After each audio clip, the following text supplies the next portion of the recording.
notre conseil communautaire, puisque nous avons le quorum.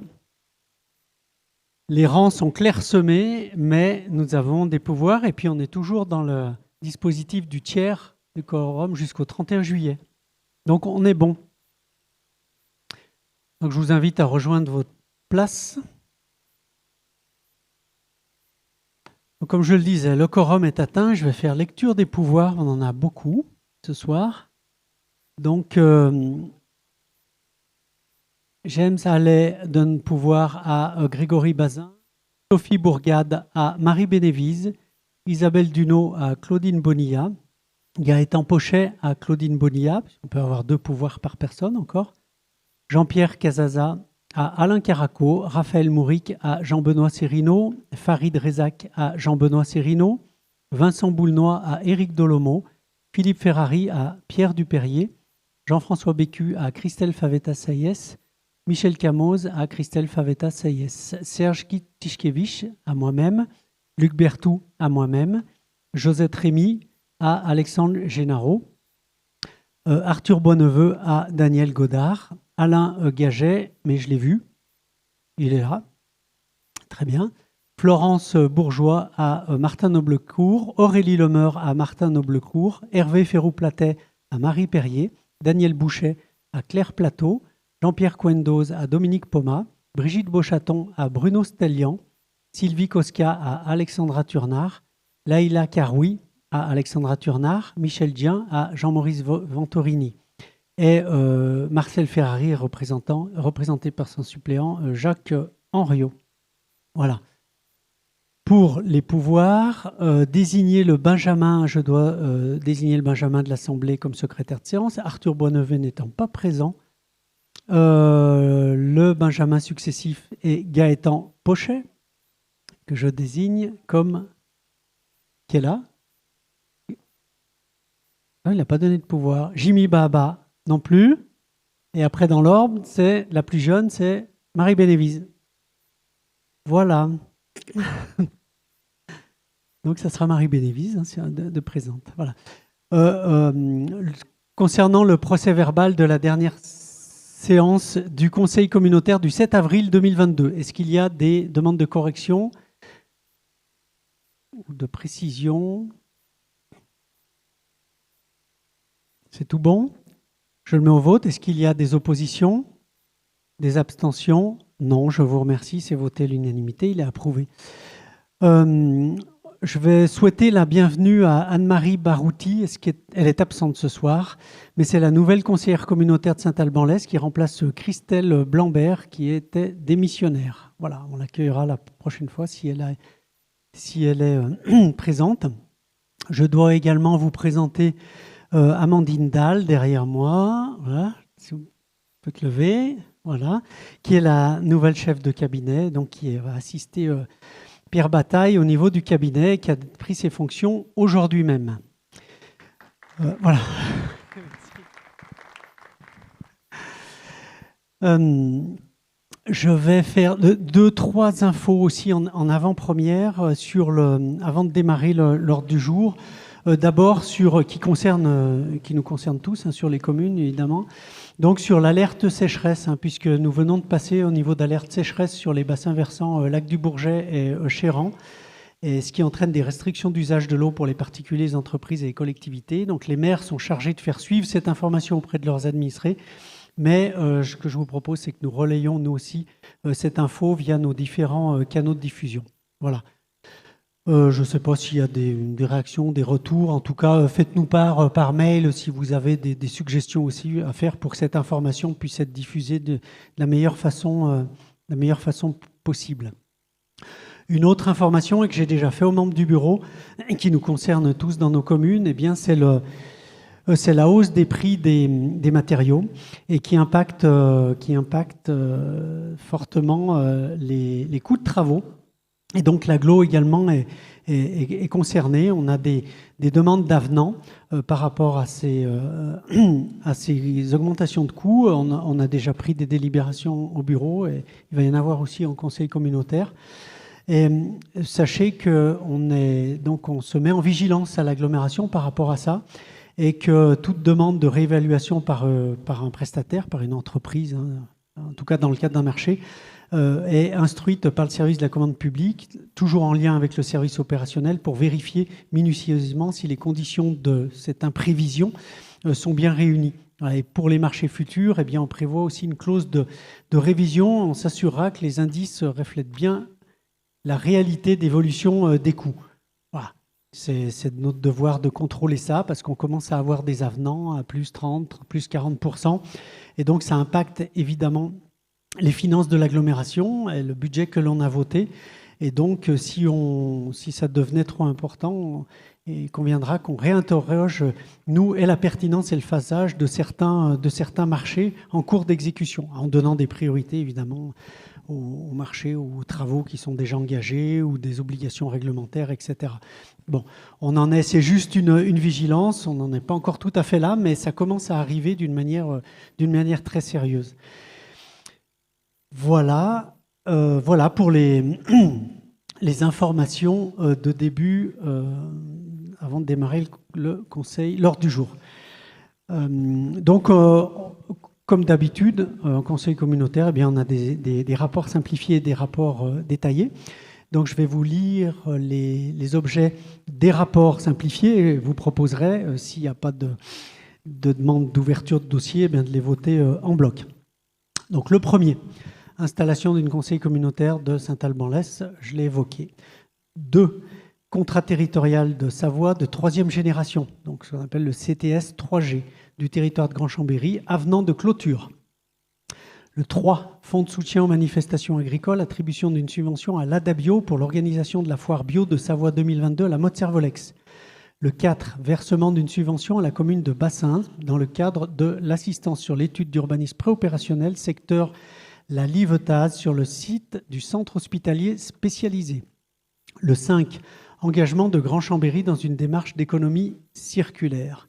Le 6, conseil d'exploitation des régies de l'eau et de l'assainissement, démission du représentant de la commune de Sainte-Reine. Le 7, approbation d'une subvention exceptionnelle pour le SOC rugby. Le 8, approbation d'une subvention exceptionnelle pour le club des AEB Gym.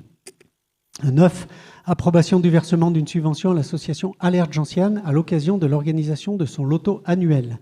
Le 10, approbation du versement d'une subvention à l'association Handisport des Jeunes Chamois pour l'organisation de son événement au Parc des Expositions.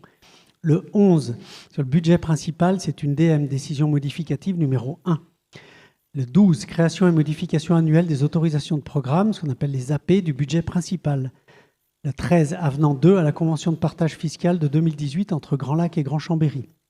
Le 14, approbation des conventions de partenariat fixant les modalités de coordination de la sécurité dans les transports en commun entre le parquet de Chambéry, les groupements de gendarmerie de la Savoie, les services de police nationale et de police municipale, Keolis, Créolis Chambéry et Grand Chambéry. Le 15, rapport 2021 relatif à l'état d'accessibilité du cadre bâti, des espaces publics et des transports tenant lieu de documents de suivi des agendas d'accessibilité programmés, cadre bâti et de mise à jour annuelle du schéma directeur d'accessibilité des transports publics. Le 16, approbation de la convention de partenariat entre les vélocistes et Grand Chambéry pour la mise en œuvre du dispositif chèque vélo à assistance électrique, les VAE, sur l'édition 2022. Le 17, détermination du nombre de représentants du personnel au comité social territorial, maintien du paritarisme et décision du recueil de l'avis des représentants de la collectivité. Le 18, subvention à l'amicale du personnel au titre de l'année 2022. Le 19, précision sur les postes et le recrutement de 2 chefs de projet, études et travaux à la direction des eaux et de l'assainissement. Le 20, précision sur le poste et le recrutement du responsable de la gestion administrative du personnel à la direction des ressources humaines et des moyens généraux. Le 21, précision sur le poste et le recrutement de 2 chargés de support et services à la direction mutualisée des services d'information et du numérique. Le 22, précision sur le poste et le recrutement de chargés des contrôles des installations d'assainissement non collectif à la direction des eaux et de l'assainissement. Le 23, approbation du versement d'une subvention à l'association Maxi Team pour l'organisation du championnat d'Europe Master de course de montagne à la FECLA. Et enfin, le 24, attribution de fonds de concours au titre des sites naturels touristiques, en phase 2. Voilà, sur ces rapports de 1 à 24, ces rapports simplifiés, est-ce qu'il y a des demandes de précision?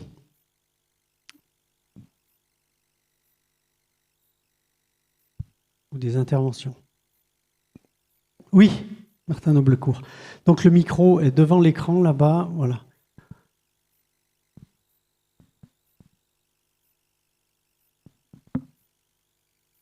Merci, Monsieur le Président. J'avais une question sur la décision modificative. Donc, j'ai pu avoir un petit échange déjà avec Jean-Marc Léoutre auparavant. J'étais un peu surpris qu'elle soit en rapport simplifié, vu que c'est quand même une décision importante. Et en fait, je me demandais dans quelle mesure ça pouvait modifier la trajectoire financière qu'on avait discutée au moment du DOB, puisqu'il y a quand même des montants assez significatifs. Donc, je pense que ce serait intéressant si le vice-président pouvait nous en dire un petit mot. C'est le rapport 11, hein, la décision modificative numéro 1. Je peux lui faire passer le micro. Il y aura d'autres questions sur ça ou d'une manière générale, sur d'autres sujets? Oui. Alain Gaget. On répond? On attend? Allez, allez-y pour votre question. Comme ça, on...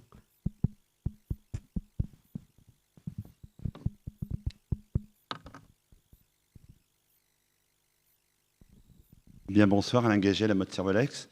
Donc moi, je voulais simplement parler du rapport numéro 7 sur la subvention pour le SOC.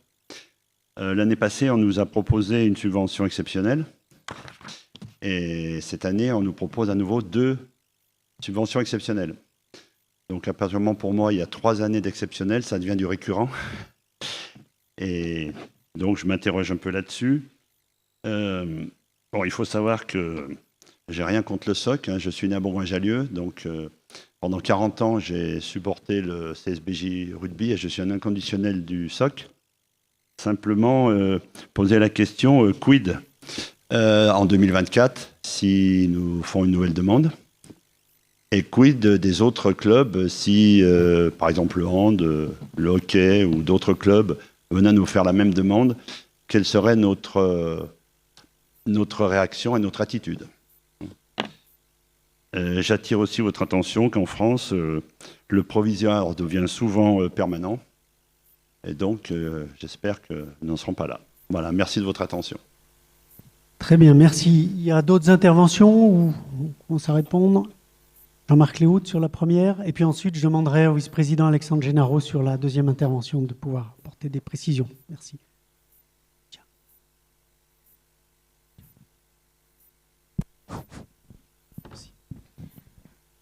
Oui, au plan de la méthode, bon, c'est pas parce qu'on touche le budget que ça sous-entend qu'il y ait des mécanismes importants de commission des finances ou pas de rapport simplifié ou de rapport complet. Simplement, je nous rappelle que, et le texte de la délibération me semble suffire à lui-même, que ce soit en fonctionnement ou que ce soit en investissement. En fait, il s'agit d'un certain nombre d'éléments qui n'avaient pas pu être précisés au moment de l'élaboration du budget, dont le contour ou le quantum était à peu près cerné, mais pour lesquels il restait soit la production de documents, je pense à des adaptations de voirie par exemple, soit des éléments qui n'étaient pas figés et donc qui avaient été réservés. Donc ils ne modifient ou ne polluent pas la trajectoire budgétaire, simplement ils permettent de régulariser des décisions de principe qui ont été prises antérieurement et qu'on rentre dans le cadre budgétaire pour que les services aient un périmètre qui soit adapté administrativement, et ils se traduisent par ensuite l'affectation dans les bons comptes de façon à ce que la comptabilité puisse suivre. On peut difficilement faire mieux en matière d'orthodoxie que de considérer qu'on a pris des décisions politiques, on les intègre dans le périmètre budgétaire et on les traduit dans les lignes des comptes comptables qui vont bien. Voilà, donc c'est des éléments qui étaient déjà au départ, qu'il restait à préciser et à formaliser, d'où le fait de vous les proposer en rapport simplifié, puisqu'ils s'analysaient pour le service et pour les services concernés, plus comme une régularisation qui permettait d'avoir les bons chiffres dans les bonnes cases pour le fonctionnement budgétaire de 2022. Voilà, sur le principe et la méthode. Ça se traduit par un effet induit, c'est que du coup, c'est le rapport qui est le rapport suivant, ça se traduit par la modification ajustée En conséquence et proportionnellement, pour les APCP, les AP, les autorisations de programme globales, c'est-à-dire le périmètre qu'on consacre à une fonctionnalité à l'intérieur des perspectives budgétaires de l'agglomération, et les CP, c'est-à-dire les crédits de paiement, c'est-à-dire l'annualisation de ce à quoi les services seront autorisés à tirer ou à dépenser au cours de l'exercice 2022. Voilà la logique du dispositif. D'où le choix du vice-président de vous proposer un rapport simplifié et pas forcément un rapport complexe, puisque ce n'est pas vraiment passionnant de vous livrer les comptes comptables au troisième chiffre de la nomenclature des quelques 500 ou 600 lignes du compte comptable, des budgets de l'agglomération. Voilà, donc le rapport est très explicite, vous donne tous les éléments qu'il y a, la nature, les quantums, le mouvementage sur les atténuations ou sur les chiffrages, qui n'appellent d'ailleurs pas de recettes supplémentaires à aller chercher, mais des ajustements de compte. Voilà, est-ce que ça satisfait C'est bon? Ok, merci. S'il n'y a pas d'autres questions là-dessus, je vais rendre le micro au président. Une fois, deux fois et demi. Président, je te rends le micro. Merci pour ces précisions. Sur la deuxième question, alors je vais quand même questionner, est-ce que vous souhaitiez que ce rapport, donc le rapport numéro 11, soit voté à part, ou est-ce que la réponse est satisfaisante? Est-ce qu'il y en a qui souhaitent que ce soit voté à part? Non, c'est bon. OK. Ensuite, Alexandre Génaro pour la question concernant le SOC rugby. Je crois qu'on n'y arrive pas. Ouais. On va repasser et puis après, il faudra se déplacer parce que sinon, on n'est pas dans la lumière. Monsieur le Président, chers collègues, on a déjà eu ce débat en commission grand équipement parce qu'effectivement, naturellement, ça interroge quand on, surtout sur des montants aussi importants, on caractérise les subventions de subventions exceptionnelles.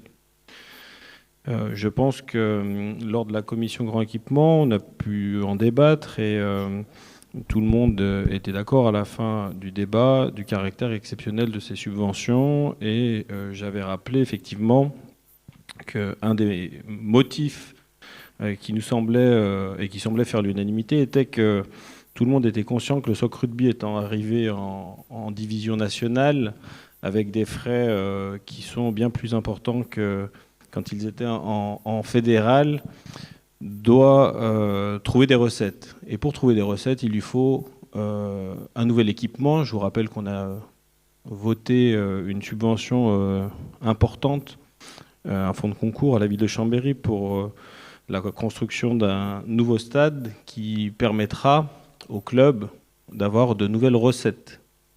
Et c'est pour cette raison qu'on caractérise ces subventions d'exceptionnel. Alors je rappelle que la subvention qui a été versée l'année dernière n'était pas sur ce motif-là, c'était pour la montée en national sur la première année, et que les deux montants, donc les 2 fois 60 000 € pour la saison en cours et la saison prochaine, sont bien justifiés par les faibles recettes que le club peut avoir au Stade Magère. Aujourd'hui, les élus qui fréquentent ces terrains peuvent se rendre compte que le club fait son maximum pour aller chercher des recettes auprès de partenaires privés, mais qu'ils exploitent à plus que 100% leur outil.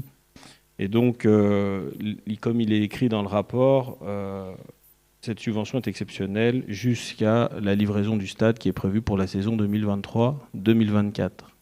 Ce qu'il adviendra en 2023-2024, je ne peux pas vous dire quel type de subvention on leur attribuera, parce qu'il faudra, comme chaque année, qu'on délibère ensemble. Mais le motif exceptionnel que nous invoquons ce soir ne pourra plus faire lieu. Et donc, voilà, il n'y a pas plus de débat que ça sur le caractère exceptionnel. Je pense qu'on est conscient que le club aujourd'hui contribue au rayonnement de l'agglomération, bien au-delà de nos frontières. Et il faut continuer à les accompagner au moins jusqu'à la livraison du stade, Et puis après, on aura une discussion dans la commission des grands équipements sur l'accompagnement qu'on devra mettre en œuvre. On sait aussi que le club jouait la montée dernièrement en Pro D2, ils ont échoué en quart. Mais on n'est pas à l'abri que le club aussi monte de niveau et on devra se questionner sur l'accompagnement de l'agglomération si le club accède en Pro D2. Mais chaque jour suffit sa peine, on aura bien l'occasion d'évoquer ce sujet.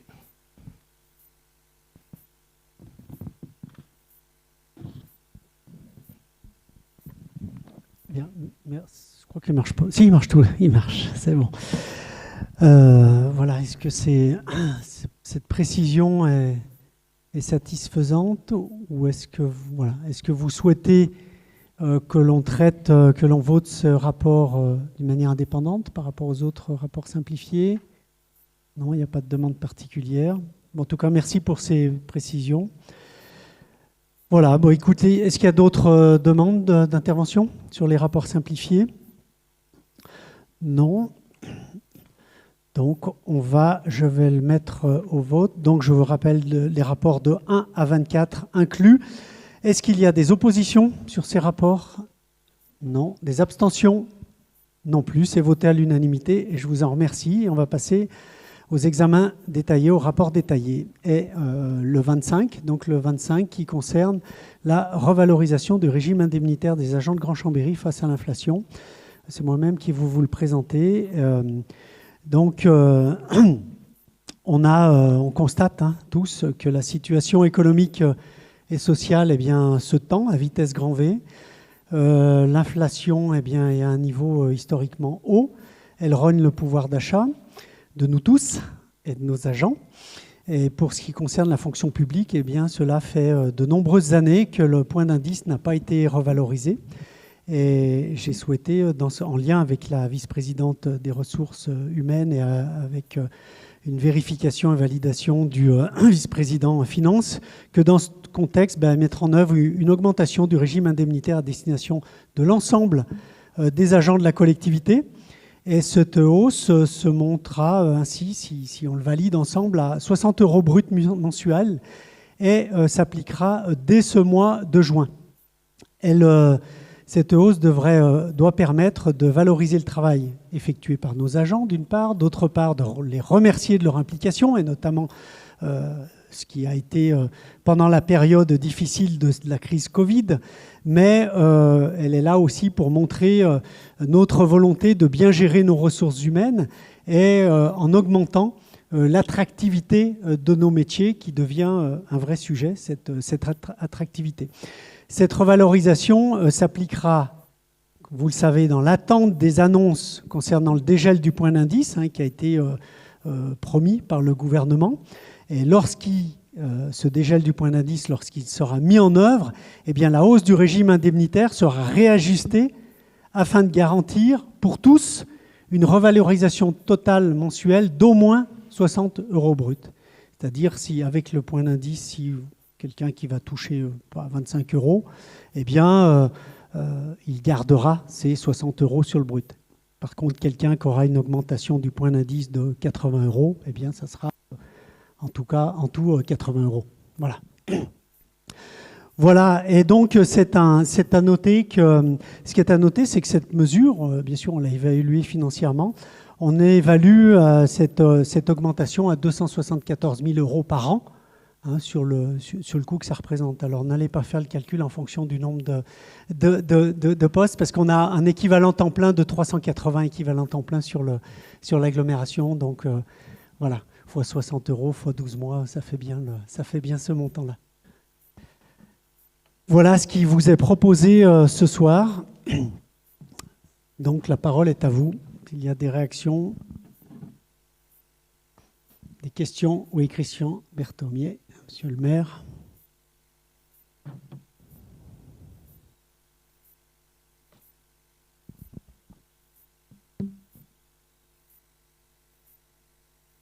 Je vous demande moi, je vais m'abstenir sur cette décision parce que je ne l'applique pas dans ma commune.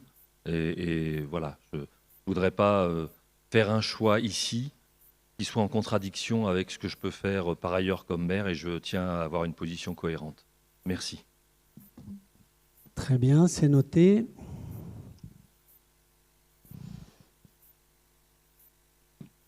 D'autres interventions ?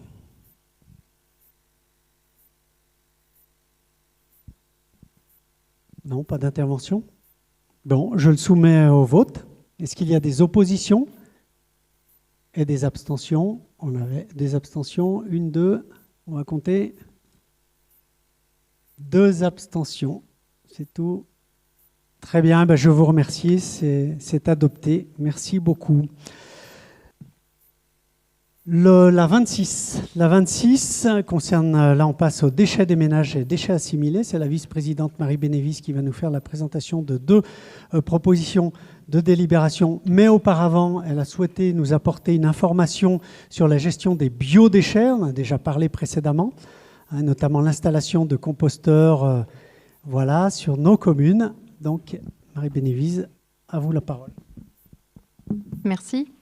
Donc en effet, je voulais juste vous parler un petit peu de la gestion des biodéchets, puisqu'on a passé une délibération au précédent conseil communautaire où il n'y avait pas forcément le temps d'en dire un peu plus. Comme ce soir, on a un petit peu plus de temps, je prends 5 minutes pour en reparler un petit peu. Donc la gestion des biodéchets au niveau de l'agglomération est un enjeu assez fort, puisque c'est au moins un tiers de nos poubelles, 70 kilos de déchets alimentaires qui sont aujourd'hui souvent collectés en mélange avec la poubelle résiduelle. Et donc, c'est 90% d'eau qui sont transportées par camion à l'usine d'incinération pour être brûlées.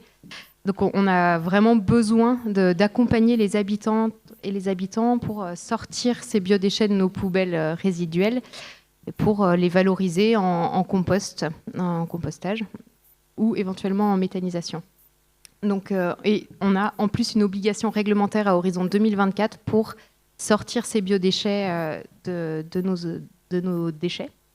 Donc une étude a été réalisée sur Grand Chambéry pour prévoir comment proposer ce tri à la source des biodéchets. Donc ce sera de 3 façons. Du compostage individuel pour tous les habitats qui peuvent avoir un composteur dans le jardin, du compostage partagé pour les petits collectifs, et puis de la collecte qui viendra collecter en point d'apport volontaire dans certains centres-villes et dans certains habitats collectifs, grands collectifs. Donc à peu près 40% de la population sera collectée et 60% en compostage. Compostage individuel, on a un objectif de distribuer 2000 composteurs par an, donc j'en ai déjà parlé, maintenant ils sont gratuits. Je vous incite à proposer des distributions dans vos communes, c'est-à-dire qu'aujourd'hui on peut demander un composteur via Simplici et aller les chercher au siège de l'agglo, mais on peut aussi vous proposer des distributions là où vous le souhaitez dans votre commune, où les habitants s'inscrivent spécifiquement à cette distribution-là et on vient les distribuer du coup en proximité. Ça a déjà eu lieu dans quelques communes, ça marche plutôt bien, donc n'hésitez pas à nous en faire la demande. Ça incite à venir prendre des composteurs. On peut venir également lors d'événements particuliers, le week-end de récup, mais des événements qui auraient lieu dans votre commune un peu en lien avec l'environnement ou autre. Voilà, c'est un des moyens de proposer des composteurs et de venir faire de la sensibilisation sur ce sujet. Merci.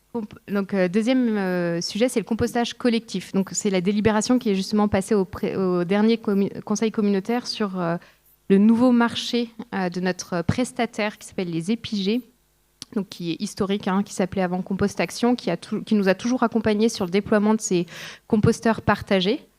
Donc c'est des composteurs en pied d'immeuble pour les petits collectifs ou des composteurs de quartier. Ils peuvent être donc soit sur du terrain privé, des copropriétés, soit sur du terrain communal. Juste pour redire un peu la démarche d'installation de ces composteurs, parce que vu qu'on communique massivement sur le sujet, je pense que vous allez être concernés dans vos communes. Donc le prestataire est mandaté par l'agglo pour mener des enquêtes dès que nous sommes sollicités par des habitants via Simplici ou autre. Il mène des enquêtes auprès du voisinage concerné par l'implantation d'un composteur. Ensuite, ils contactent la commune pour valider l'implantation éventuelle de composteurs. Ils vérifient qu'il y ait suffisamment de référents bénévoles pour s'occuper du composteur. Et le prestataire suit l'implantation, l'animation autour de ce composteur pour un bon fonctionnement. On en a déjà une centaine d'installés sur l'agglomération et on vise 250 dans 2 ans. Donc aujourd'hui, on reçoit beaucoup de demandes. Juste pour rassurer que c'est toujours en lien avec vous au niveau des communes, que si vous ne souhaitez pas, si vous avez des doutes sur une implantation, les épigés ont la consigne de faire en fonction de vos souhaits. C'est vraiment à votre service. Il n'y aura pas de déploiement de composteurs partagés sans que vous en soyez informés. Peut-être ça a pu être le cas par le passé, en tout cas ça a bien été redit dans le nouveau contrat. Et si vous avez des doutes ou des questions, vraiment n'hésitez pas à nous contacter, à contacter la direction des déchets pour en échanger. Voilà sur le compostage collectif et sur la collecte des biodéchets, on démarre 3 expérimentations à Laravoir sur 2 quartiers, Féjaz et Valmar, à Barbera dans le centre-ville et puis prochainement à Chambéry. Donc des expérimentations qui auraient dû débuter là prochainement, puis on a des soucis d'approvisionnement matériel, donc ça ne débutera qu'à l'automne pour Laravoir et Barbera avec des composteurs grutables, donc qui fonctionnent comme des composteurs classiques, sauf que donc les habitants viennent déposer leurs biodéchets. On a un bac de broyat pour pouvoir mettre du broyat dans le composteur et puis il est collecté par une grue pour être emmené sur la plateforme de compostage. Et 2 autres systèmes plus classiques de colonnes, comme on peut connaître sur les colonnes d'ordures ménagères résiduelles ou de collecte sélective. Chambéry, hypercentre, c'est encore à l'étude. Ce sera peut-être plus pour 2023 avec une réflexion pour une collecte à vélo des biodéchets.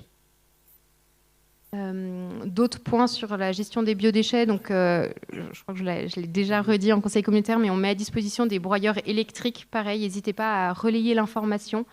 Donc, jusqu'à présent, c'était essentiellement des broyeurs thermiques qui sont sur une remorque, qui nécessitent un attelage pour pouvoir une boule d'attelage pour pouvoir les transporter. Aujourd'hui, on a des broyeurs électriques qui tiennent dans un coffre, qui sont pratiques à utiliser. Ils se réservent très facilement sur Simplici. Donc, voilà, n'hésitez pas à communiquer dessus dans les communes. Et on est en train d'étudier le fait de pouvoir en mettre aussi à disposition dans certaines communes, notamment peut-être dans les Bauges, pour pas avoir à venir les chercher au siège de Grand Chambéry. Et enfin, deux informations sur les formations au compostage. On propose des formations gratuites sur la gestion des biodéchets, des déchets verts. On en propose pour les élus. On a déjà eu une première session où les élus qui ont participé étaient très satisfaits. Alors, je dis spéciale élue parce qu'elle est raccourcie pour qu'on puisse avoir le temps de la faire. Normalement, c'est une session de 3 jours. Là, on l'a fait en 2 demi-journées, puisque 3 jours, c'est pas toujours évident dans nos agendas. C'est une formation qui est très intéressante pour bien s'approprier le sujet et pouvoir ensuite aller l'expliquer plus facilement aussi aux habitants dans les conseils de quartier, dans les réunions avec les habitants, pour que vous soyez ensuite les relais de cette gestion des biodéchets et des déchets verts. Et donc, il y a 2 demi-journées là prochainement, le 25 juin et le 24 septembre au matin. Voilà, je vous invite à diffuser largement l'information autour de vous dans vos communes à tous vos élus. Il reste encore des places. Et puis, on propose des formations aussi pour les habitants. Là, c'est la formation de 3 jours, 15, 16, 17 juin. Et puis, une nouvelle en novembre. La précédente édition a eu beaucoup de succès. Elle a été remplie assez rapidement. Donc, pareil, n'hésitez pas à diffuser. Je pense que plus on arrivera à former des habitants sur cette question, plus on arrivera à mieux gérer ces biodéchets et à en faire une ressource pour nos sols plutôt qu'un déchet envoyé à l'usine d'incinération. Voilà, merci pour votre attention sur ce sujet. Je ne sais pas s'il y a des questions. Oui, on peut demander s'il y a des questions. C'est de l'information. Merci, c'est bien vendu. Non, c'est très important. On passe aux 2 délibérations. Oui, c'est 2 toutes petites délibérations. Je propose de les faire les 2 en une. Ça concerne la signature d'une convention avec un éco-organisme pour les filières REP. Alors, le principe d'une REP, c'est donc responsabilité élargie du producteur. Ça signifie qu'en fait, les metteurs sur le marché d'un produit, d'un emballage, d'un objet, financent ensuite la filière de traitement de ce produit. L'éco-organisme, la filière REP la plus connue, c'est sur les emballages.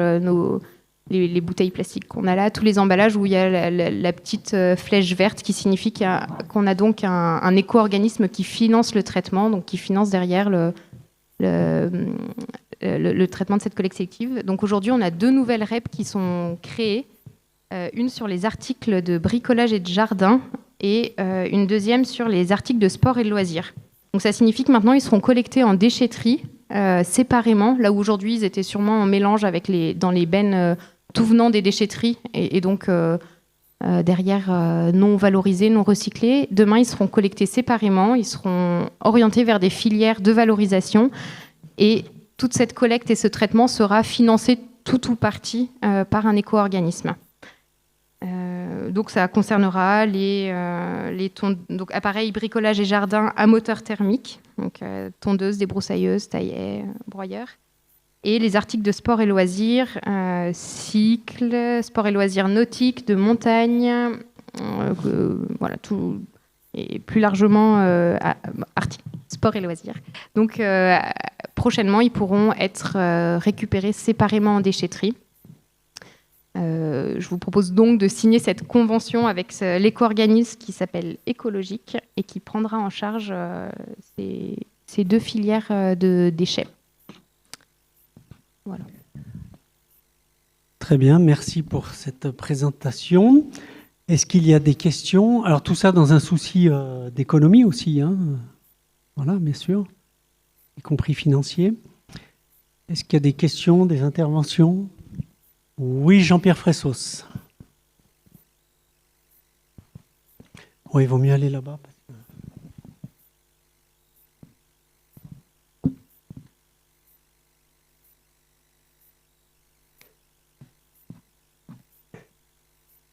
Bonjour à tous, merci Président.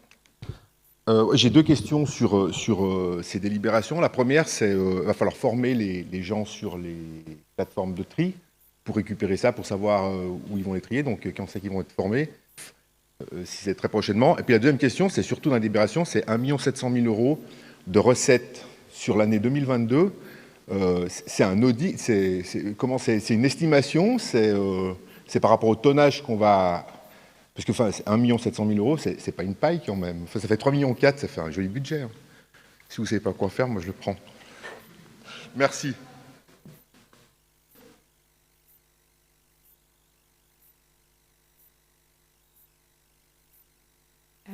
Alors, concernant la formation des agents, c'est déjà le cas.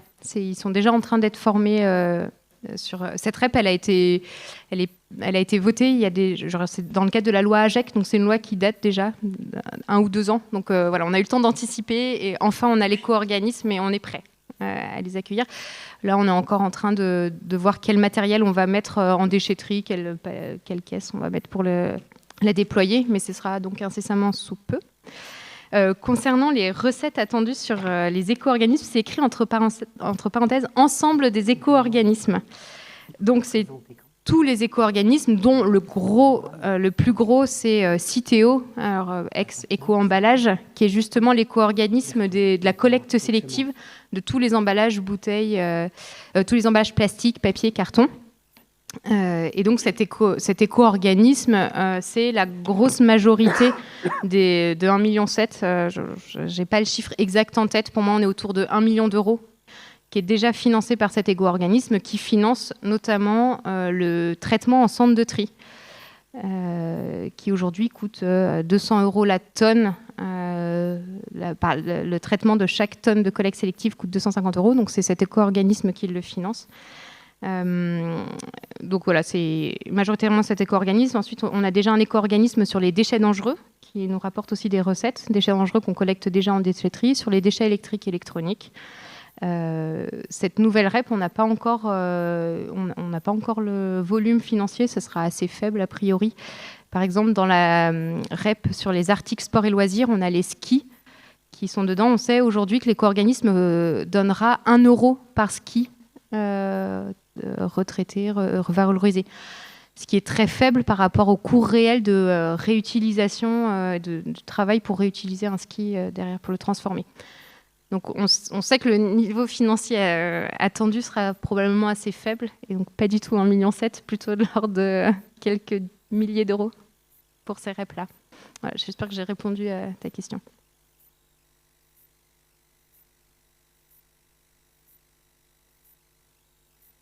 Merci pour ces précisions.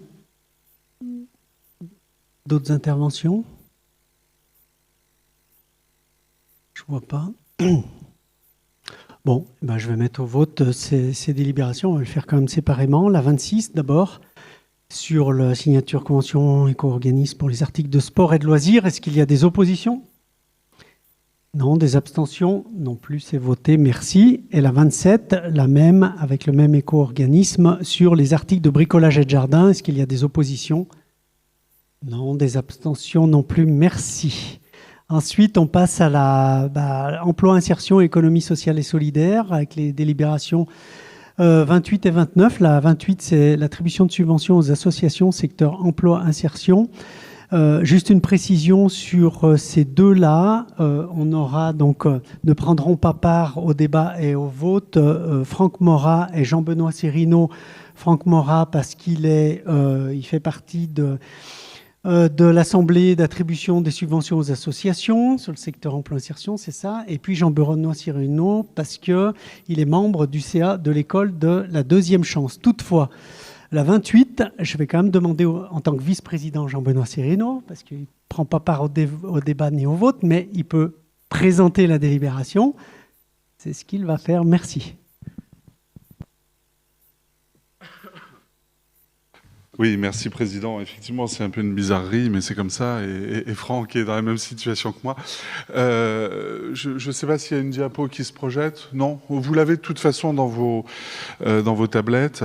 Donc on est sur un schéma assez traditionnel, avec une petite nuance cette année néanmoins. Traditionnel parce qu'on est sur la reconduction des 200 000 euros de subventions que l'agglomération Grand Chambéry verse à la mission locale jeune, évidemment, pour ces missions. On est sur la reconduction également des 13 000 euros en deux temps, hein, 2 fois 6 500 pour la MIF, guidance, évidemment. On est sur la reconduction de 1 500 euros du Lions Club, c'est essentiellement pour le forum, c'est le rallye de l'emploi, le forum de l'emploi. Voilà, donc il n'y a pas de changement majeur là-dessus. On a un léger infléchissement de la subvention à CTP 73, un cadre en temps partagé qui est installé à la pépinière de Côte-Rousse et dont on prend en charge en réalité la location, hein, les locaux. Donc voilà, ça s'est ajusté à ce propos-là, c'est quelques 300 ou 400 euros de moins dans mon souvenir. Et puis on a une évolution significative de la subvention, en revanche, de l'école de la deuxième chance, puisqu'on passe à 45 000 euros, alors que nous étions jusqu'à présent à 38 000 euros.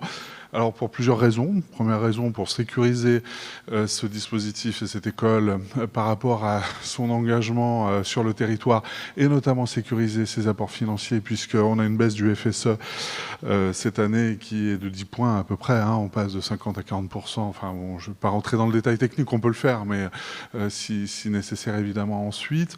On a une association qui est extrêmement dynamique sur le territoire qui traite un certain nombre de jeunes et particulièrement des jeunes issus de Grand Chambéry en plus grand nombre que les jeunes issus de Grand Lac. Alors qu'on avait une subvention équivalente jusqu'à présent, il y avait un petit correctif quand même symbolique à faire à ce niveau-là, évidemment. Et puis, j'insiste aussi sur la dynamique de l'école de la deuxième chance, qui a un taux de sortie cette année qui est assez exceptionnel. Hein. On dépasse les 61%, et parmi ceux-là, on dépasse les 87% en poste sortie derrière. Donc, c'est un dispositif qui fonctionne bien, c'est un dispositif qui, en revanche, subit une certaine concurrence, parfois, oserais-je dire, avec beaucoup de respect tout de même, organisé par l'État, mais tout de même, entre les différents dispositifs et qui arrive à surnager dans tout cela et à produire un accompagnement pour plus d'une centaine de jeunes, 130 jeunes, hein, c'est un objectif qu'on se fixe dans cette association, bien sûr, pour l'année prochaine. Voilà. Donc il y a une convention qui est liée à la délibération que vous avez devant les yeux certainement, qui est une convention annuelle, hein, voilà, et qui fixe comme objectif effectivement l'accompagnement de 230 jeunes. Voilà, donc Président, je vous propose, et chers collègues, je vous propose de valider ces 263 000 € de subvention dans le secteur emploi-insertion et de donner tout pouvoir, je ne sais pas si c'est la formule exacte, au Président ou à son représentant pour faire valoir tout cela. Je répondrai à toutes les questions, évidemment, mais comme l'a dit le Président, je ne prendrai pas part au vote. Voilà. Merci beaucoup. Alors, est-ce qu'il y a des interrogations, des interventions? Oui, Christian Berthomier.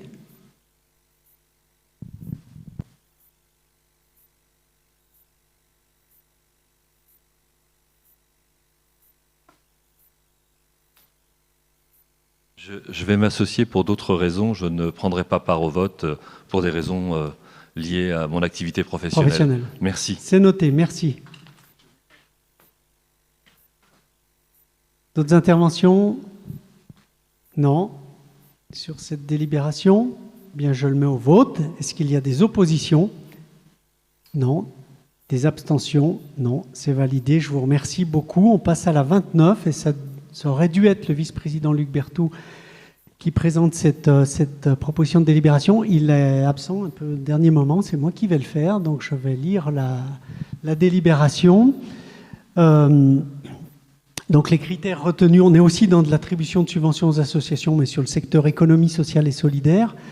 Donc les critères qui sont retenus pour l'analyse des demandes de subventions concernent toujours, ça c'est un rappel aussi, hein, la vérification de l'adéquation entre l'activité statutaire de l'association et le champ de compétences de la communauté d'agglomération, le public accueilli en nombre, en typologie, en caractéristiques, le public de l'agglomération ou hors agglomération, le ressort géographique de l'action, la part de l'agglomération, par rapport à hors agglomération, le rayonnement, la réciprocité, la finalité par rapport à l'objectif de l'association ou de l'action spécifique conduite par l'association et notamment l'évaluation quantitative et qualitative de l'action en comparant avec les résultats de l'année N-1 et les perspectives d'évolution, l'impact de la crise Covid sur le fonctionnement de l'association, recours ou non au chômage partiel, les aides reçues et la réalisation de toute ou partie des actions pour lesquelles, le cas échéant, l'association avait reçu une subvention de Grand Chambéry en 2021. C'est important de rappeler ces critères de subvention puisque certains m'interrogent régulièrement, dire mais quels sont les critères? Est-ce que tout ça c'est bien cadré? Oui, on a ce premier cap, en tout cas cadrage, quand on propose des aides aux associations. Donc là, une subvention est allouée pour un objet déterminé, un projet spécifique ou est dédié au financement global de l'activité associative. Et par ailleurs, il est rappelé que France Active, Savoie-Mont-Blanc et Régie Coup de Pouce ont fait l'objet d'une convention pluriannuelle 2021-2022 dont le modèle a été validé par le Conseil communautaire du 15 avril 2021. Donc ça c'est récurrent, on va dire, sur cette période-là. Et cette convention contribue à sécuriser leur activité en leur assurant le soutien de l'agglomération sur 2 années dans le respect des termes de la convention. Vous avez en annexe, on est sur la 29, la liste et les montants des aides des associations concernées par cette délibération. Donc on a en premier lieu France Active Savoie-Mont-Blanc, soutien au fonctionnement pour ce qui est proposé, un montant de 33 700. France Active, Savoie-Mont-Blanc, toujours soutien au fonctionnement du DLA et aux journées d'ingénierie pour les structures de l'économie sociale et solidaire, 17 000 €. Agissance, organisation de la 7e édition du campus Passeurs d'Avenir pour 3 000 €. ESS Team, l'organisation coordination du mois de l'ESS 2022, puis s'appuie à la structuration d'un réseau départemental de l'ESS pour 5 000 €. Au titre de l'économie locale et inclusive, on a l'Association pour le droit à l'initiative économique, la DIR, action d'accompagnement des créateurs d'entreprises en situation de précarité en amont et aval de la création pour 10 000 €. La monnaie autrement, soutien au fonctionnement de l'association pour 8 000 €. Les Triandines, soutien au projet de développement du chantier de diversification de ses activités pour 9 000 €. 2 accorderies, l'une sur le bassin chambérien et aixois pour 5 000 € et l'autre sur le cœur des Bauges pour 3 000 €. La régie Coup de pouce a parlé donc action de lutte contre les mises à l'écart social et économique des personnes accompagnées ou accueillies par la régie pour 10 000 €.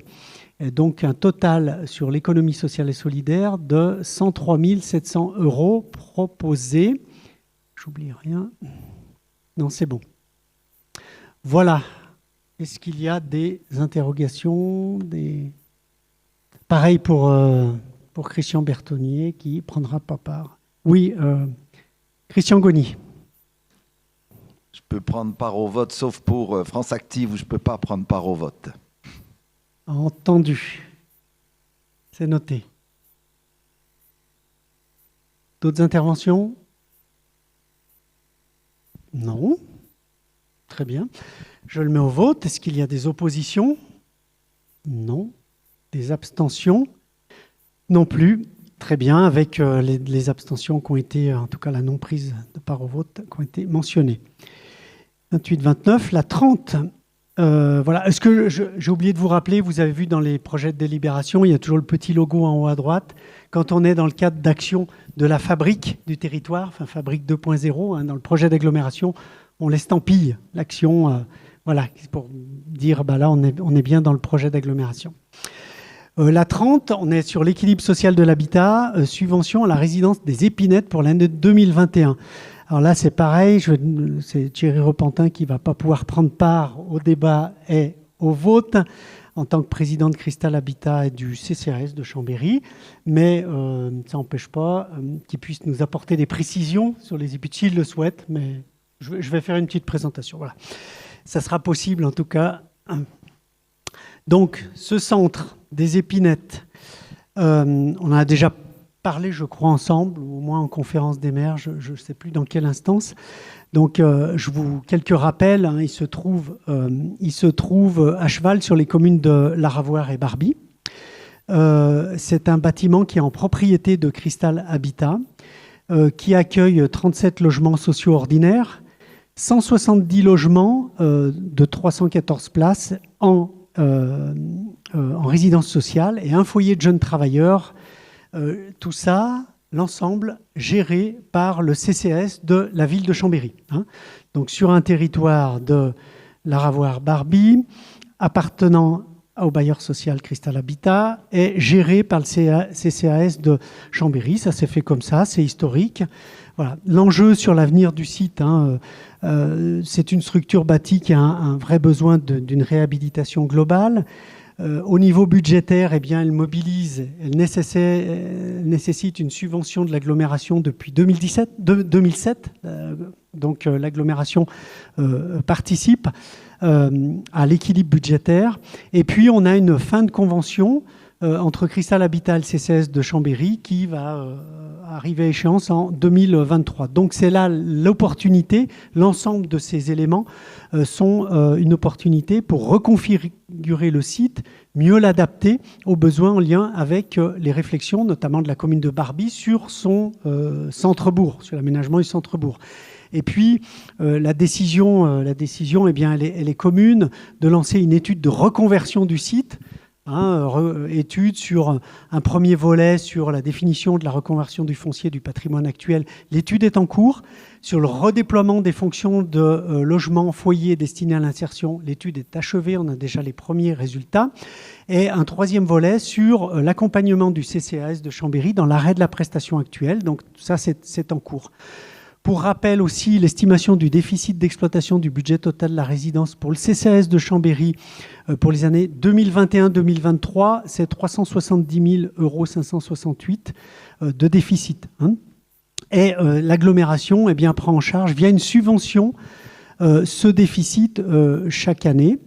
Et pour rappel, en théorie, l'agglomération, elle n'est pas obligée de prendre en charge la totalité du déficit, hein, c'est un accord, d'autant que l'agglomération n'a pas la compétence d'action sociale, mais encore une fois, ce sont des accords historiques parce que c'est un établissement qui a aussi un rayonnement qui va bien évidemment au-delà des 2 communes supports, au-delà du CCAS de Chambéry, hein, qui est plutôt un rayonnement départemental. Voilà. Et donc les accords étaient entre les différentes instances, les forces en présence pour faire fonctionner ce centre. Donc au-delà de 2023, je l'ai dit, fin de la gestion des épinettes par le CCAS Chambéry. Et puis il a été demandé notamment à Cristal de trouver un opérateur qui pourra répondre à une exigence d'équilibre des comptes pour la gestion de cette résidence. Voilà, donc je trouve que c'était important de pouvoir rappeler tout ça parce que c'est un montage complexe. Et ce que l'on a à délibérer ce soir, vous l'avez, c'est la 30, je crois, que je ne me trompe pas sur le montant, c'est bien sûr de participer au déficit à hauteur de 123 535,01 €. Voilà, à titre indicatif, c'est inscrit dans la délibération, le déficit 2020 était de 86 892,18. On a une augmentation et on risque d'avoir une augmentation encore dans les 1-2 années à venir. Pourquoi ? Parce que qui dit travaux, on commence à vider les logements et qui dit que le fait de vider les logements, il n'y a plus de loyers qui rentrent. En tout cas, ça va en diminution. Et donc, perte de recettes, donc un déficit qui va s'accroître. Tout ça est bien estimé et évalué. Il y a une trajectoire. Et le plus important, c'est qu'il y a un engagement. Ce que j'ai précisé, c'est aller vers autre chose, d'affiner, de préciser la vocation, réhabilitation du centre. Voilà. J'espère que ça a été clair. Voilà, s'il y a des interventions, bien évidemment. Oui, Christelle Favetta, Sayes.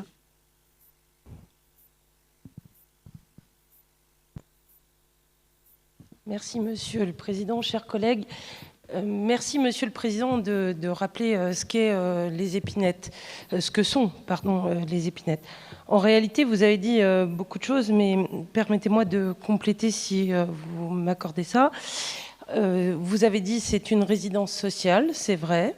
C'est aussi un foyer de jeunes travailleurs, c'est vrai aussi. C'est aussi une pension de famille, Monsieur le Président, pour lequel, dans le cadre de justement cette fin de convention que le précédent maire de Chambéry a dénoncée, la ville de Chambéry s'est portée candidate pour obtenir une nouvelle pension de famille à Chambéry que les services de l'État ont appelée de leur vœu. C'est aussi un cadet diffus, Monsieur le Président, c'est-à-dire que nous sommes en convention avec la Fédération des œuvres laïques et nous accueillons des personnes qui sont en attente de logement, par ailleurs, dans le logement social dit traditionnel. Et puis, il y a une convention de gestion qui est un petit peu improbable, en tout cas étonnante. Nous avons une convention de gestion avec le CHS de Bassin, où nous accueillons des personnes qui sortent d'hospitalisation plus ou moins longue et qui, avant de retourner dans le champ de l'habitat social dit traditionnel, passent aussi par les épinettes. Voilà. Les épinettes, c'est une chance incroyable pour notre territoire. C'est quelque chose qui n'existe pas vraiment ailleurs en France. Et c'est un petit peu dommage que, du coup, ça doive prendre fin par une dénonciation de convention. Et comme vous l'avez dit, dans la mesure où la convention de gestion a été dénoncée par le précédent maire de Chambéry, désormais, la ville de Chambéry ne pourra pas continuer à gérer ce centre des épinettes puisque la loi ne nous le permet pas, comme nous n'avons pas une compétence intercommunale sur les questions sociales. Évidemment, la ville de Chambéry ne pourra pas intervenir en dehors de sa compétence géographique. Voilà. Et merci du soutien de l'agglomération qui intervient encore ce soir, qui, comme vous l'avez dit, sera peut-être mobilisé encore davantage.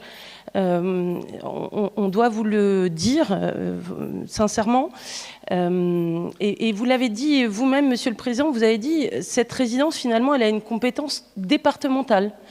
Et je le dis devant des collègues qui sont par ailleurs, comme moi, conseillers départementaux, c'est vrai que le département n'a pas été autant en soutien que l'agglomération l'est. Et pour le coup, il faut le souligner. Donc, nous faisons le mieux que nous pourrons pour réhabiliter ce site. Merci au maire de Barbie et au maire de Laravoir, qui tous les deux sont mobilisés autour du maire de Chambéry pour réhabiliter ce site. Vous l'avez dit aussi, Monsieur le Président, effectivement, il y aura une résidence sociale qui perdurera sur le site géographique de Barbie. On ne va pas trahir de grands secrets ce soir, mais vraisemblablement, il y a un opérateur national qui semble être plutôt bien placé pour gérer la résidence sociale qui restera sur le site de Barbie. Se pose la question d'une autre résidence sociale qui, pour l'instant, n'existe pas, mais dont les services de l'État s'interrogent. La ville de Chambéry est d'ores et déjà mobilisée pour accueillir les résidents qui sont aujourd'hui sur la commune de Barbie dans la nouvelle pension de famille, ce qui posera aussi peut-être demain des questions de solidarité comme nous l'évoquons ce soir, parce que, in fine, ce ne sont pas que des Chambériens et des Chambériennes, donc nous aurons peut-être un jour à rediscuter de cette pension de famille pour laquelle la ville de Chambéry s'est beaucoup mobilisée. Voilà, c'était un site qui était assez exceptionnel, les Épinettes. Je le dis au passé parce que ça ne sera plus demain ce que c'était. Mais en réalité, ça doit perdurer dans l'intention et dans l'action sociale envers celles et ceux qui sont pas toujours les mieux accompagnés de nos concitoyens. Voilà. Merci en tout cas à l'agglomération pour son soutien. Et comme vous l'avez dit, Monsieur le Président, effectivement, dans les 2 ans qui viennent, c'est pas pour venir gréver le budget de l'agglomération, mais nous aurons encore besoin de votre soutien. Et encore une fois, j'ai été destinataire de quelques courriers du département. Je le dis devant mes collègues conseillers départementaux, je suis un peu triste que le département n'y aille pas là où nous aurions besoin un petit peu de soutien. Merci beaucoup. Très bien, merci. Merci pour ces précisions, notamment sur les autres fonctions que joue cette résidence. Et puis effectivement, tu as bien dit, hein, c'est un effort de solidarité à plusieurs vis-à-vis de ce centre. Est-ce qu'il y a d'autres interventions ou des précisions, questionnements? Non, c'est bon.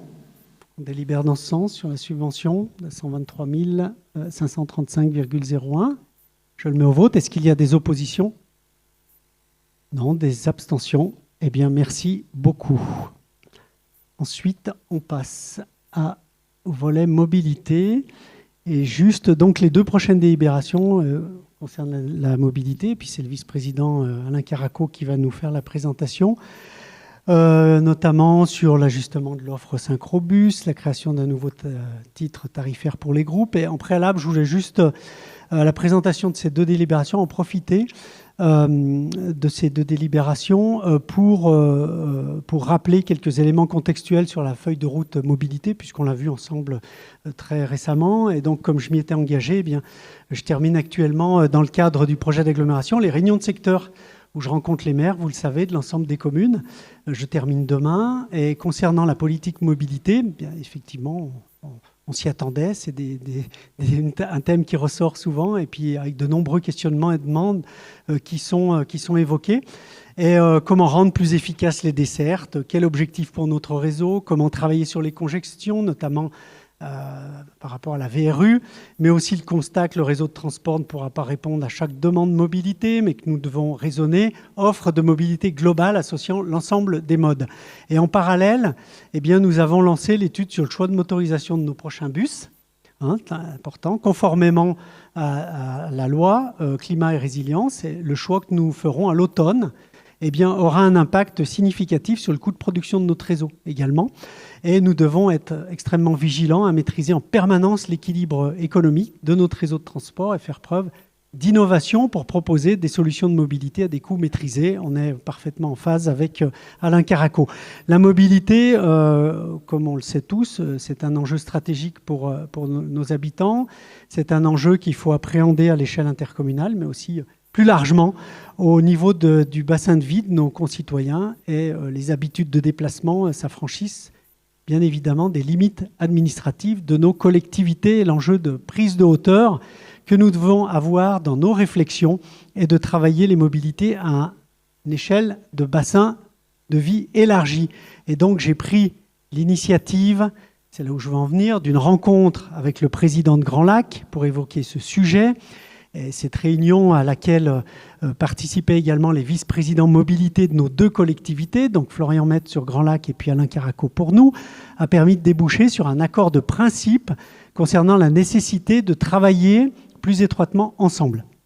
Et dans ce cadre, je vous proposerai, dès le Conseil communautaire de juillet, une délibération qui acte le lancement d'une étude de préfiguration d'un syndicat mixte des mobilités intégrant un minima Grand Chambéry et Grand Lac, mais largement ouvert aux structures voisines de PCI, pas que, qui le souhaitent, mais également départements, EPCI, régions, hein, parce qu'on a la mobilité, c'est aussi peut-être notre futur TERP métropolitain. L'objectif étant bien la mise en place de ce syndicat dès septembre 2023. En attendant, on doit avancer, et ça a fait l'objet de débat au dernier Conseil communautaire sur le budget primitif. On doit avancer sur l'adaptation de l'offre Synchrobus, comme je l'avais évoqué lors du vote du budget. Ce budget qui permet de réaliser des adaptations nécessaires à son fonctionnement. Et c'est dans ce cadre qu'est proposé ces délibérations. Et je laisse la parole au vice-président. Merci. Merci, Monsieur le Président. L'introduction générale qui finalement se retrouvait assez largement au début de la délibération numéro 31 ayant été faite par le Président, je ne vais pas la refaire. Et vu que vous avez parlé d'équilibre économique, je pense qu'il est judicieux de présenter la 31 et la 32 en même temps parce qu'il y a une logique qui fonctionne bien. Donc il s'agit sur la délibération numéro 31 d'adaptation de l'offre de transport en commun. Le gros morceau, c'est la ligne Chronoa, qu'on ne présente plus, celle qui part du campus de Jacob, qui passe par le centre-ville et la gare de Chambéry, les Landiers, qui dessert le campus du Bourget et pour certaines de ses courses va jusqu'à la plage du Bourget, service que nous avons rétabli en septembre 2021. C'est une ligne qui est très fréquentée. Ce n'est pas la plus fréquentée du réseau, mais c'est celle qui a sûrement les pointes les plus violentes. Et nous avons eu le regret par moment d'être obligés de laisser des voyageurs sur le quai et d'attendre le bus suivant et parfois le bus encore suivant. Donc, ce que nous allons faire pour la rentrée, ce qu'on vous propose, c'est de passer la fréquence qui est déjà de 8 minutes en heure de pointe du soir et du matin à 6 minutes, ce qui devrait nous donner le surplus de capacité pour ne plus laisser de monde sur le quai. On va faire ça de septembre aux vacances de février. On sera néanmoins attentif sur le mois qui suit pour voir comment ça se passe. À partir de fin mars, la fréquentation des étudiants baisse assez notablement et du même coup, les problèmes de capacité, on ne les a plus. C'est quelque chose qui, en valeur de la délégation de service public, du contrat, donc c'est des euros 2018, est estimé à 107 700 euros, desquels il faut déduire une hausse de recettes. Alors, je suis très impressionné par les chiffres, 15 652, enfin bref, un peu plus de 15 000 euros. Voilà. Deuxième opération, plus minime et beaucoup moins coûteuse, c'est la prolongation du service de transport scolaire pour les collégiens uniquement, qui, sur la commune de Bassin, ira les chercher jusqu'au Mont-Dessus, c'est-à-dire une zone qui s'est beaucoup construite ces dernières années et pour le moment n'a pas de vrai transport en commun. Et on va donc aménager 2 arrêts supplémentaires. Et je le dis également, on est en train d'étudier, de voir ce qu'on peut faire avec l'aire de retournement qui a été chargée de déblais pour voir comment on pourrait la remettre en service. Ça ne coûte sur une année pleine que 1 600 euros. Et puis nous avons des travaux dans le centre de Chambéry, comme l'été dernier, qui vont impacter assez notablement la circulation des bus. Je parle des travaux de la rue Jean-Pierre Véra. Une partie avait été faite en 2021, l'autre partie cette année. Ça suppose un détournement par l'avenue Pierre-Lanfray, et donc une augmentation du temps de parcours. Et si on veut maintenir la fréquence, qui est déjà en été une fréquence bien allégée, il faut rajouter quelques bus supplémentaires pour un coût de 31 800 € hors taxe. Donc voilà, cette affaire, donc, elle est estimée à 141 000 € hors taxe. Elle fera l'objet d'un avenant, du prochain avenant numéro 3, au contrat de délégation de service public. Si on déduit les recettes escomptées, en net, on est plutôt dans les 125 000 € de dépenses. Pourquoi j'enchaîne sur le suivant? Parce que le suivant, lui, concerne la tarification, avec deux éléments. Un qui est la création d'un titre mini-groupe. On n'a pas encore trouvé le nom commercial, peut-être que ça s'appellera Tribu. C'est très employé dans de nombreux réseaux. L'idée, c'est de faire des transports en commun un substitut à la voiture, essentiellement pour des usages de type course, loisirs, c'est-à-dire quand on est à plusieurs. Et ça, c'est quelque chose qu'on avait quand même beaucoup entendu. Une famille, par exemple, avec 2 enfants qui ne prend pas le bus en temps normal, si elle veut faire un aller-retour en bus le samedi, par exemple pour aller au centre de Chambéry, ça va lui coûter au tarif carnet quasiment 10 €, ce qui forcément fait peur. Donc, on propose un ticket à 5 €, valable 24 heures. On n'entre pas dans des notions trop complexes qu'ont pu avoir certains réseaux de famille, de au moins un adulte, de pas plus de 3 enfants. 5 personnes, c'est ce qui rentre dans une voiture, et on propose donc ce titre-là. Ça aura un coût, parce qu'on va quand même perdre un peu de recettes avec ça, qui est estimé à 37 000 € sur une année complète. L'autre point, nous avions mis en place, lors du mandat précédent, dans l'urgence de la crise sanitaire, le ticket SMS. C'était au moment où on craignait que le virus se transporte beaucoup par les mains. Et donc, pour ne pas avoir besoin de toucher de monnaie à l'intérieur des bus, on avait fait un ticket SMS à 1,40 €, tarif qui en fait était assez largement sous-estimé parce qu'il y a des coûts de fonctionnement très élevés, supérieurs à 15%, que nous prennent les opérateurs téléphoniques. Tous les réseaux ont quasiment fait la même chose et tous les réseaux cherchent à s'en sortir. Néanmoins, ça a un intérêt, c'est que c'est un titre facile d'accès, en particulier pour les jeunes qui sont quand même, un peu collés à leur téléphone mobile. Et du même coup, nous sommes en train de déployer ce qu'on appelle un M-Ticket sur l'application Synchro. C'est-à-dire que là, c'est quelque chose qu'on maîtrise complètement, qui fonctionne dans le système Oura, si vous voulez. Il nous faut un petit moment pour mettre ça en place. On espère être prêt pour le 1er juillet. Si toutefois on avait un peu de retard, ce qui peut toujours arriver avec la technologie, on maintiendrait le SMS à 1,40 au lieu de 1,70, c'est un nouveau prix qu'on vous propose, le temps que les choses soient au point. Ce M-Ticket qu'on commence pour le ticket à l'unité, c'est quelque chose qui a vocation à se développer. Comme quand ça sera au point, on pourra vendre d'autres titres de la même façon, entièrement sur un téléphone mobile. Alors, il ne s'agit bien sûr pas de se substituer aux autres canaux, il s'agit de proposer un canal supplémentaire de vente pour les gens à qui ça convient, qui aiment ce genre de fonctionnement. Et puis, je ne sais pas si certains le savent, moi-même je l'avais oublié, à une époque, on avait inventé le e-billet, qui était une assez mauvaise idée, c'est-à-dire un peu comme les billets de train, pour lesquels ça marche bien, mais c'était un système qui permettait de générer un PDF sur son ordinateur et aller de l'imprimer. Pour un billet de bus à 1,40, il n'y a pas grand monde qui l'utilisait, donc on vous propose de supprimer ce titre-là.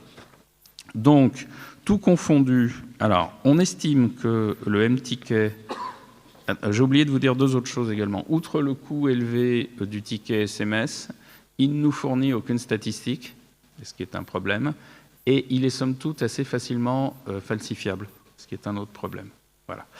On estime que donc je vous ai dit, le 24 heures, on va perdre 37 000 € de recettes.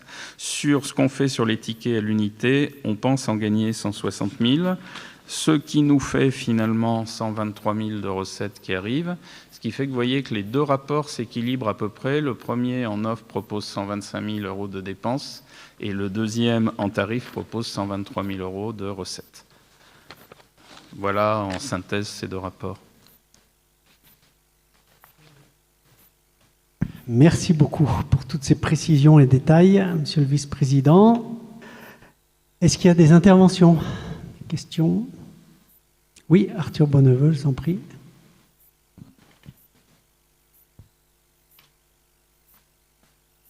Merci, Monsieur le Président. J'ai toujours dit que quand les choses allaient, il fallait le dire, et quand les choses n'allaient pas, il fallait le dire aussi. Donc, quand les choses vont, je le dis. C'est une très bonne nouvelle qu'on augmente la fréquence sur la ligne Chronoa, parce que c'est vraiment attendu de la part des étudiants et des travailleurs Technolac. Donc, moi, je salue avec toutes mes félicitations cette décision. Et sur la question de l'augmentation du tarif, notamment du ticket SMS, les échanges qu'on a eus en commission ont été très intéressants parce que justement on a eu cet échange là-dessus sur la question du ticket SMS qui effectivement est intéressant pour les jeunes. Alors je ne sais pas s'ils sont tous rivés sur leur téléphone comme l'a un peu caricaturé Alain. On regardera les vidéos du conseil communautaire pour voir si les jeunes sont plus sur leur téléphone que les plus anciens. En tout cas la question n'est pas là, non, c'est juste vous dire que c'est une des avancées qu'on a eues en commission et je remercie Alain et les services d'avoir travaillé là-dessus. Un jeune qui a par exemple oublié son abonnement ou quelqu'un qui n'est pas jeune pourra l'acheter sur son téléphone au prix actuel du ticket SMS et ça c'est une bonne nouvelle parce que payer 1,70 € quand on est abonné et qu'on a oublié son abonnement, c'est toujours jamais très agréable. Voilà. Très bien, merci. D'autres interventions sur ces deux délibérations? C'est clair? C'est bon? Merci, Alain. Eh bien, je les mets au vote. Donc, la 31 sur l'approbation des évolutions consistantes de services transport sur le réseau Synchrobus à partir du 29 août 2022. Est-ce qu'il y a des oppositions? Non. Des abstentions? Non plus.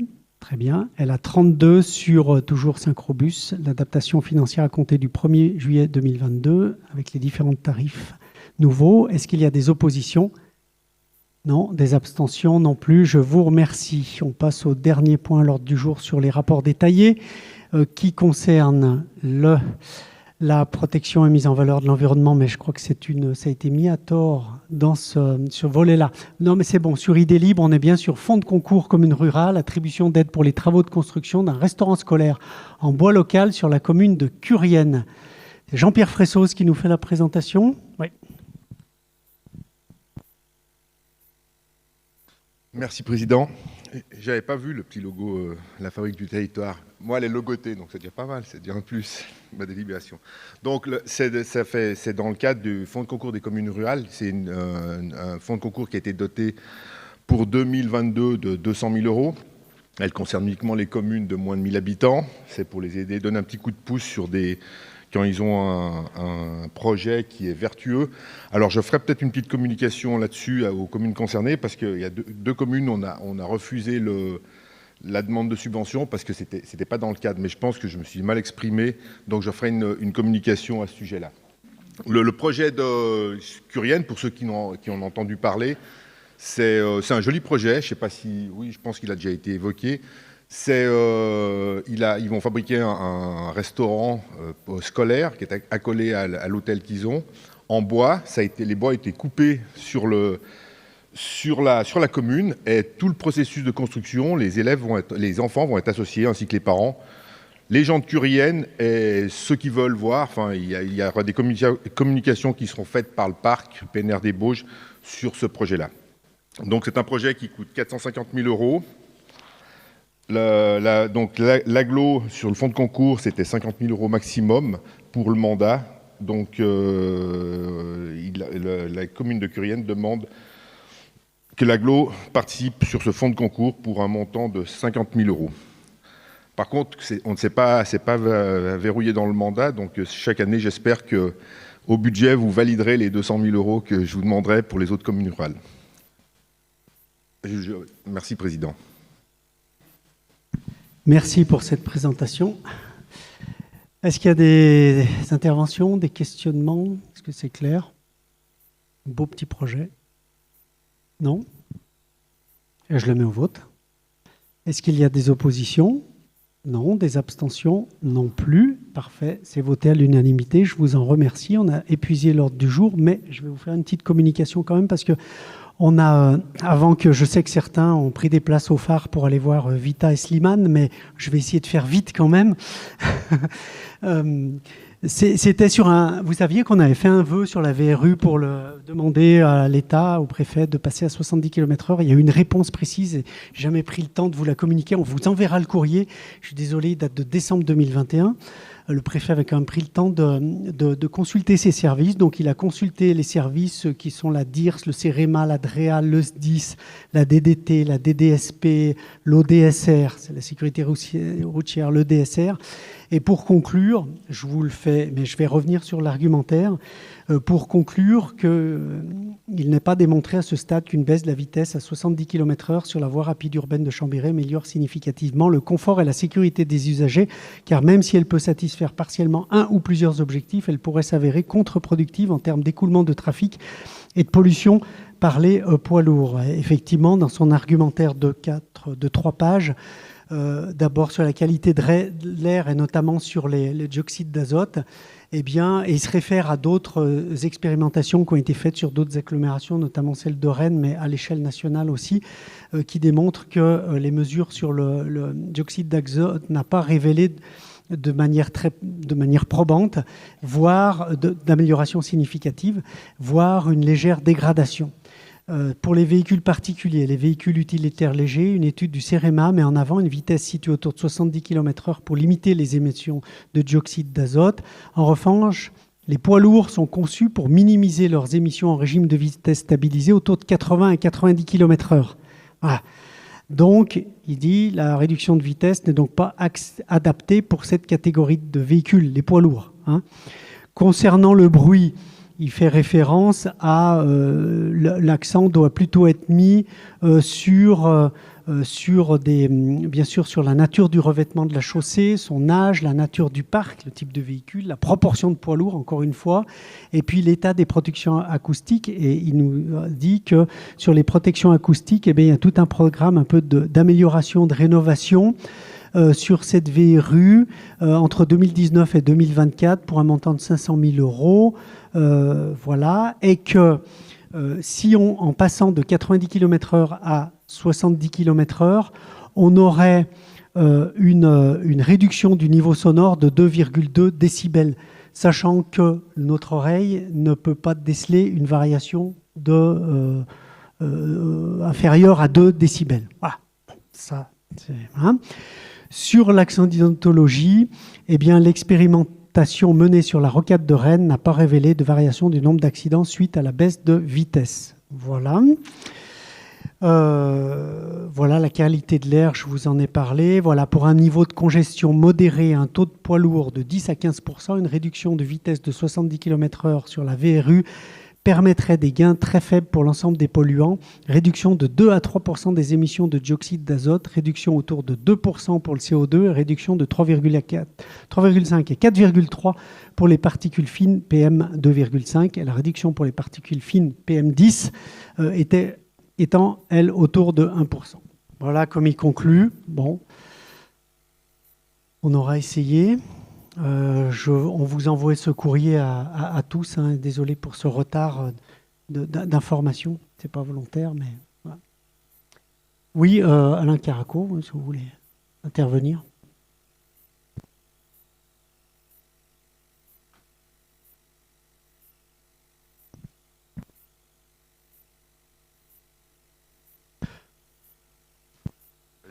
Je comprends bien l'analyse circonstanciée et la réponse qui nous a été faite.